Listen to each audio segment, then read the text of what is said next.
Hello students, I am your dream sir. आज मैं आपको पढ़ाने वाला हूँ टेंस। देखिए टेंस क्या होते हैं। टेंस होता है आपका टाइम। टाइम आपका तीन तरीके का होता है। प्रेजेंट जो टाइम अभी चल रहा है, पास्ट जो टाइम हमारा गुजर चुका है, फ्यूचर जो टाइम हमारा आने वाला टाइम है। ठीक है, तो टेंस हमारे कितने तरीके के हो गए? तीन तरीके के, प्रेजेंट, पास्ट और फ्यूचर। ठीक है, अब ये तीनों टेंस के चार वर्ग होते हैं। कौन कौन से वर्ग होते हैं?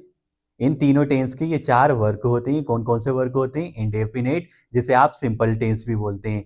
कॉन्टिन्यूअस, थर्ड है आपका परफेक्ट, और फोर्थ है आपका परफेक्ट कॉन्टिन्यूअस। अब देखिए, टेंस की अलग अलग कुछ हेल्पिंग वर्ब्स भी होती हैं। प्रेजेंट टेंस की अलग होती हैं, पास्ट की अलग होती हैं और फ्यूचर की अलग होती हैं। अब देखिए, कुछ जगहें आपकी ऐसी होती हैं कि जहाँ पे आपको लोग बाग एकदम नहीं पहचानते हैं। ठीक है, वैसे ही टेंस भी, कुछ टेंस ऐसे होते हैं जहाँ पे वर्ब एक जैसी होती है तो थोड़ी पहचानने में दिक्कत आ सकती थी। ठीक है, अगर हेल्पिंग वर्ब का यूज वहां ना होता तो आपकी पहचान कौन कराता है? आपके साथ जो आपका कोई कजिन है, उसने बताया कि ये हमारा ये है, तो वो आपको पहचानने लगते हैं। डायरेक्ट कभी कभी आपको कोई नहीं पहचानता है। ठीक है, तो वैसे ही प्रेजेंट टेंस की पहचान कौन कराती है? प्रेजेंट टेंस की helping verb, do, does, is, am, are, has, have. जब भी आपको ये हेल्पिंग वर्ब देखने को या सुनने को मिले तो आप लोगों को समझ जाना है कि ये कौन से टेंस की बात है। ये प्रेजेंट टेंस की बात है। जब भी आपको पास्ट की डेड, वॉज, वर और हेड देखने को मिले या सुनने को मिले तो आप लोग समझ जाना कि ये कौन से टेंस की बात हो रही है। पास्ट टेंस की बात हो रही है। विल, शोल का यूज जब भी हो तो आप लोग समझ जाना कि ये फ्यूचर टेंस की बात है। ठीक है, जब सेंटेंस में डस का यूज हो रहा है तो वो प्रेजेंट टेंस की बात है। जब सेंटेंस में डिड का यूज हो रहा है तो वो पास्ट टेंस की बात है। जब सेंटेंस में हेड का यूज हो रहा है तो वो पास्ट टेंस की बात है। जब एम का यूज हो रहा है तो प्रेजेंट टेंस की बात है। जब आर का, इसका यूज हो रहा है तो प्रेजेंट की बात है। विल का या शोल का यूज हो रहा है तो वो फ्यूचर की बात है। देखिए, अब आपका कोई भी सेंटेंस हो, किसी भी टेंस का हो वो सेंटेंस, उसमें आपको ये तीन चीजें जरूर देखने को मिलेंगी। वो क्या है? सब्जेक्ट, वर्ब और ऑब्जेक्ट। किसी सेंटेंस में ऑब्जेक्ट ना भी हो तो सेंटेंस कंप्लीट हो जाता है, पर सब्जेक्ट और वर्ब होना चाहिए। अब देखिए, सब्जेक्ट क्या होता है। जैसे एक मूवी का मेन कैरेक्टर कौन होता है? उस मूवी का हीरो, जिसके ऊपर मूवी बनती है। वैसे ही सेंटेंस किसके ऊपर बनता है? सब्जेक्ट के ऊपर। ठीक है, सब्जेक्ट यानी जो काम करता है सेंटेंस में।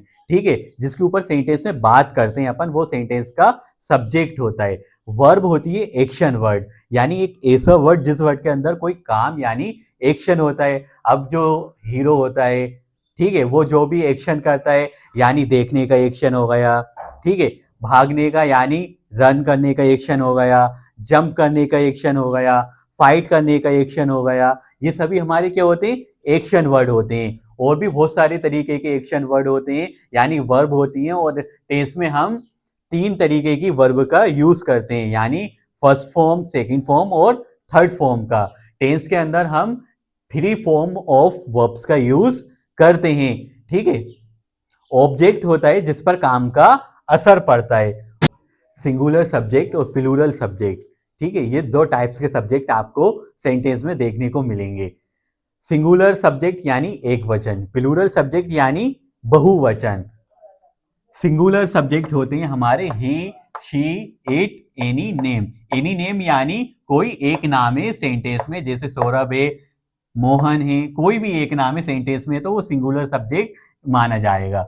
ही, जब अपन किसी लड़के का नाम ना लेकर अपन उससे कहते हैं ना वो, अपन मोहन का नाम नहीं ले रहे हैं, अपन ये नहीं कह रहे कि मोहन स्कूल जाता है, अपन कह देते हैं ना वो स्कूल जाता है, तो मोहन की जगह अपन को ही का यूज करना है। कोई लड़की है, अपन उसका नाम नहीं ले रहे तो अपन को उसे शी बोलना है। प्लूरल सब्जेक्ट, वी यानी हम, दे यानी एक से ज्यादा लोग। ठीक है, एक से ज्यादा लड़के हैं तो अपन उन्हें ही ना बोलकर दे बोलेंगे। एक से ज्यादा लड़कियां हैं तो अपन उन्हें शी ना बोलकर दे बोलेंगे। टू नेम्स, जैसे सेंटेंस में दो नाम है, मोहन एंड सौरभ। देखिए, आई एंड यू भी आपके सब्जेक्ट होते हैं। आई एंड यू के साथ आपको जो आप प्लूरल वर्ब का यूज करते हैं वही इसमें आपको यूज करना है। बस प्रेजेंट कंटीन्यूअस में आपको क्या आएगा? आई के साथ आपको हेल्पिंग वर्ब एम का यूज करना है, और पास्ट कंटीन्यूअस में आपको काय का यूज करना है? वोस का यूज करना है आई के साथ। प्रेजेंट इंडेफिनिट टेंस, इस टेंस के अंदर हम तीन चीज़ों पर बात करते हैं। किसी भी इंसान की या हमारी अपनी खुद की हैबिट्स यानी आदतें, रूटीन और शेड्यूल यानी वो या आप अपनी डेली लाइफ में क्या वर्क क्या काम करते हैं वो हम इस टेंस में बताते हैं। और इसकी हिंदी की पहचान होती है कि इसमें ता की आवाज़ आती है। सेंटेंस के लास्ट में हिंदी में ता है, ती है, तो है की ज़्यादातर आवाज़ आती है। इंग्लिश की इसकी पहचान है रूटीन, शेड्यूल और हैबिट्स की बात की जाती है। ठीक है, अब इसको बनाने का अफर्मेटिव का स्ट्रक्चर होता है सब्जेक्ट प्लस मेन वर्ब की first form plus S E S plus object. Present indefinite tense में अगर सब्जेक्ट हमारा सिंगुलर है तो हम जो हमारी मेन वर्ब है उसके साथ एस और ई एस का यूज करेंगे। अगर प्लूरल सब्जेक्ट है तो वर्ब वैसी की वैसी रहेगी, एस और ई एस का यूज नहीं होगा। पहला सेंटेंस है हमारा नोबिता स्कूल जाता है, ये उसका रोज का रूटीन है। ठीक है, तीन चीजें आपको करना है सेंटेंस कंप्लीट करने के लिए। सबसे पहले सब्जेक्ट, अगर आपने सब्जेक्ट लिखा तो आपने एक काम पूरा कर लिया। दूसरा काम है आपका वर्ब लिखना, अगर आपने वर्ब भी लिख दी तो आपने दूसरा काम भी पूरा कर लिया। तीसरा काम है ऑब्जेक्ट, अगर आप यहां तक आ गए तो आपका सेंटेंस कंप्लीट हो गया है। ठीक है, जैसे मूवी का मेन कैरेक्टर कौन होता है, उसका हीरो होता है, वैसे ही सेंटेंस का मेन कैरेक्टर होता है सब्जेक्ट। तो यहाँ पे सेंटेंस का मेन कैरेक्टर कौन है, नोबिता। नोबिता यानी पहला काम अपन ने पूरा कर लिया। अब एक्शन काय का है, जाने का। जाने को क्या कहते हैं हम, गो। मैंने आपको बताया था जब सब्जेक्ट हमारा थर्ड पर्सन कोई सिंगुलर होगा तब हम वर्ब के साथ एस और ई एस का यूज करेंगे। जब वर्ब हमारी लेटर ओ पे खत्म होती है तब हम ई और एस का यूज करते हैं। ठीक है, तो ये क्या हो जाएगा, गोज। काम का असर काय पे पड़ रहा है, ऑब्जेक्ट पर।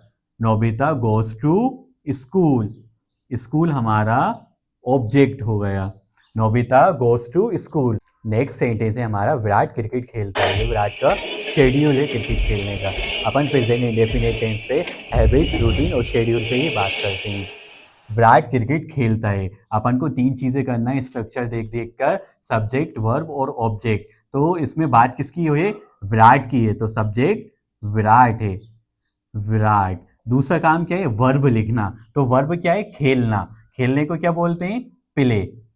अब विराट सिंगुलर है यानी थर्ड पर्सन है तो वाई के बाद हम एस का यूज कर देंगे। विराट प्लेस, काम का असर काय पे पड़ रहा है, क्रिकेट पर। जिस पर काम का असर पड़ता है वो हमारा ऑब्जेक्ट होता है। Virat plays cricket, Virat plays cricket. Third sentence है तुम खाना बनाती हो, तुम खाना बनाती हो। तुम यानी यू, बनाने को क्या बोलते हैं, कुक बोलते हैं। दो काम अपन ने पूरे कर दिए, सब्जेक्ट भी लिख दिया है और वर्ब भी लिख दी है। यू कुक, काम का असर काय पे पड़ रहा है, तुम क्या बनाती हो, खाना बनाती हो। खाने को क्या बोलते हैं हम, फूड बोलते हैं। यू कुक फूड, ये होते हैं हमारे अफर्मेटिव सेंटेंस। अब देखिए, सिंगुलर सब्जेक्ट अफर्मेटिव सेंटेंस में एस और ई एस को लेके आते थे। ठीक है, फिर ये एस ई एस को भी बहुत सारे काम होते हैं, आजकल हर इंसान को बहुत काम होता है। एस ई एस भी एक हद तक ही इनका साथ दे सकते हैं, सिर्फ अफर्मेटिव तक। फिर ये एस और ई एस आए, दो जुड़वा भाई थे एक जगह पे, दोनों का नाम था डू और डू। आप हमारी कुछ मदद करो, सिंगुलर सब्जेक्ट हमें लेकर जाते हैं। अब हम और इनका साथ नहीं दे सकते हैं, सिर्फ अफर्मेटिव में ही इनका साथ दे सकते हैं। तो ये वाले डू ने इनकी हेल्प करने से मना कर दिया। ये वाला डू थोड़ा अच्छा था तो इसने कहा मैं आपकी मदद करता हूं, आपका यस मैं ले लेता हूं, अब सिंगुलर सब्जेक्ट के साथ मैं चला जाया करूंगा। इसलिए यहाँ पे डज आ गई एक हेल्पिंग वर्ब, तो यहाँ पे मेन वर्ब की फर्स्ट फॉर्म के साथ एस और एस हट गया। नेगेटिव सेंटेंस हम बनाते हैं, जो हमने अफर्मेटिव बनाए थे उसी को हम नेगेटिव में चेंज करते हैं। नोबिता स्कूल नहीं जाता है, नोबिता स्कूल नहीं जाता है। सब्जेक्ट कौन है, नोबिता। अपन को स्ट्रक्चर देख देख के ही बनाना है। सब्जेक्ट के बाद हेल्पिंग वर्ब, सिंगुलर सब्जेक्ट है तो डज आएगी, प्लूरल सब्जेक्ट है तो डू आएगी। नोबिता थर्ड पर्सन यानी सिंगुलर है तो हेल्पिंग वर्ब डज आएगी, नोबिता डज। फिर ये नेगेटिव है तो नोट लग जाएगा, नोबिता डज नोट। एक्शन का है जाने का, जाने को क्या कहते हैं, गो, यानी वर्ब है हमारी, एक्शन वर्ड है हमारा गो। अब क्या हम यहाँ पे एस या एस लगाएंगे, नहीं लगाएंगे। क्यों नहीं लगाएंगे, क्योंकि यहाँ पे हेल्पिंग वर्ब डज का यूज हो गया है। Nobita does not go, action का ऑब्जेक्ट क्या है हमारा, ऑब्जेक्ट क्या है हमारा, school, goes to school. Virat cricket नहीं खेलता है, विराट क्रिकेट नहीं खेलता है। सब्जेक्ट कौन है, बात किसकी हो रही है, विराट की, विराट। हेल्पिंग वर्ब क्या आएगी, डू आएगी कि डज आएगी, डज आएगी, क्योंकि विराट सिंगुलर सब्जेक्ट है, विराट डज। फिर नेगेटिव है तो नोट लगा देंगे स्ट्रक्चर में से देख के, नोट लगाने के बाद वर्ब लिखना है, यानी यहाँ पे एक्शन का है खेलने का, खेलने को क्या कहेंगे, प्ले कहेंगे। विराट डज नॉट प्ले, काम का असर काय पे पड़ता है यहाँ पे, क्रिकेट पर, Virat does not play cricket. Third sentence है हमारा,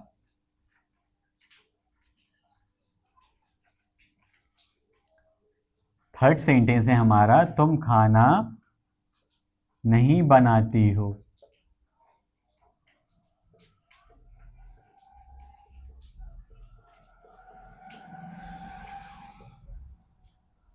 तुमको कहेंगे यू, यानी सब्जेक्ट है यू, यू प्लूरल है तो काय का यूज करेंगे, डू का, यू डू।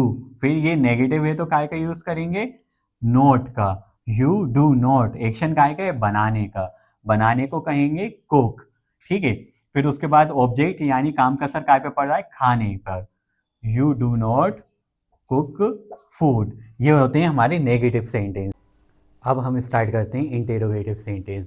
पहले आप ये समझिए कि इंटेरोगेटिव सेंटेंस होते क्या हैं।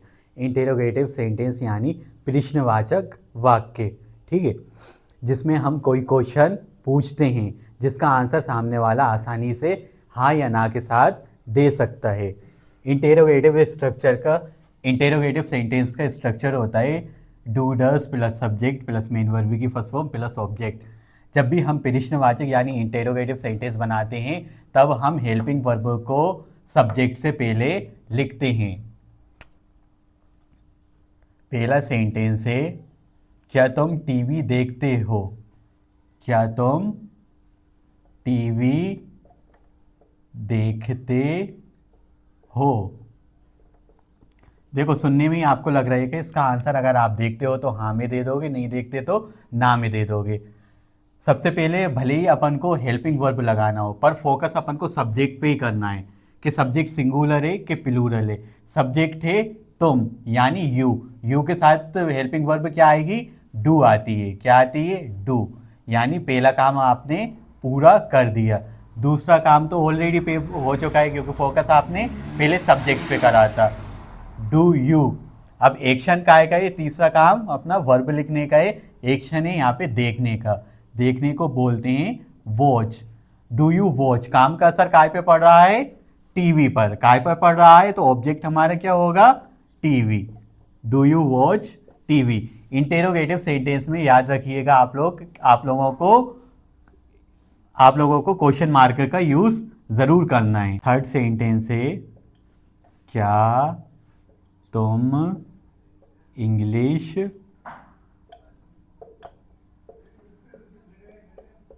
बोलते हो।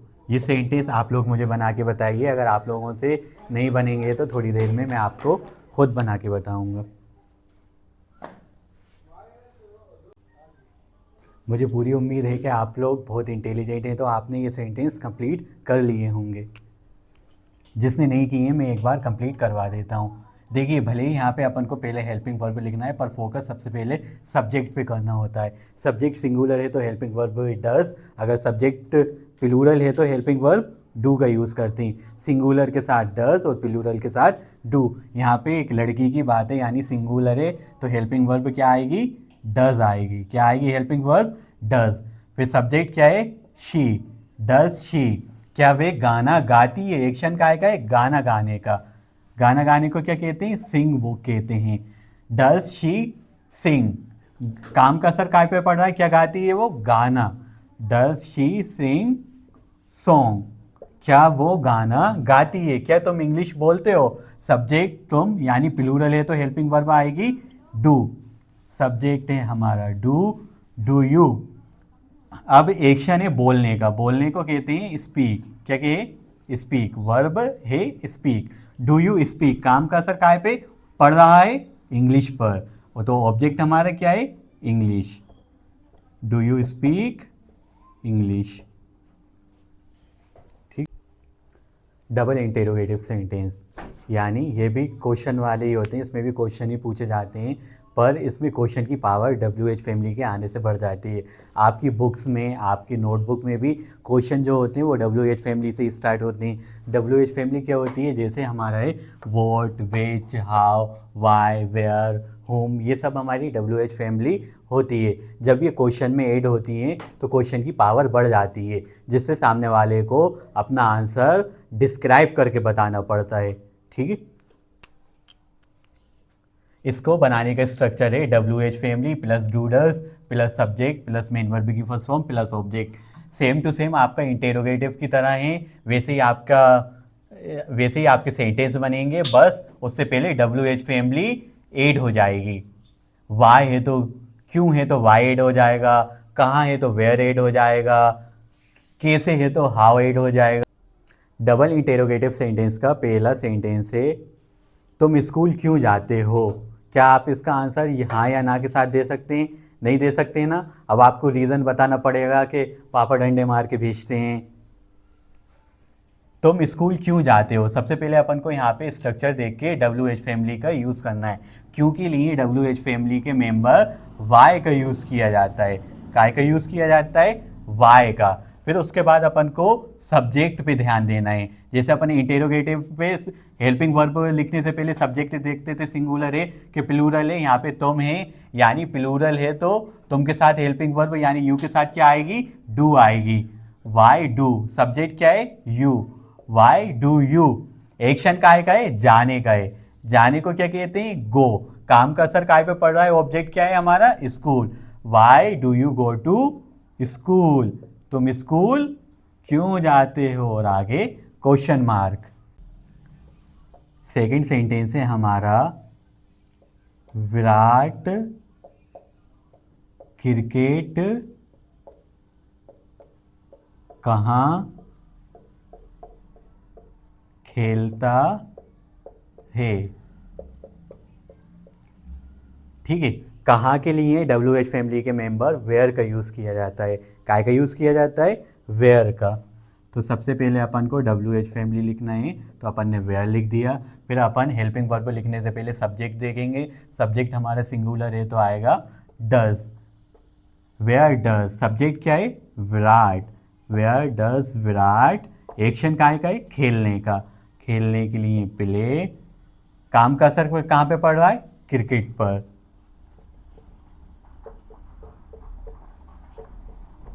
अब हम सेंटेंस को जल्दी जल्दी बोलेंगे। अफर्मेटिव का नेगेटिव, इंटेरोगेटिव और डबल इंटेरोगेटिव भी बनाएंगे।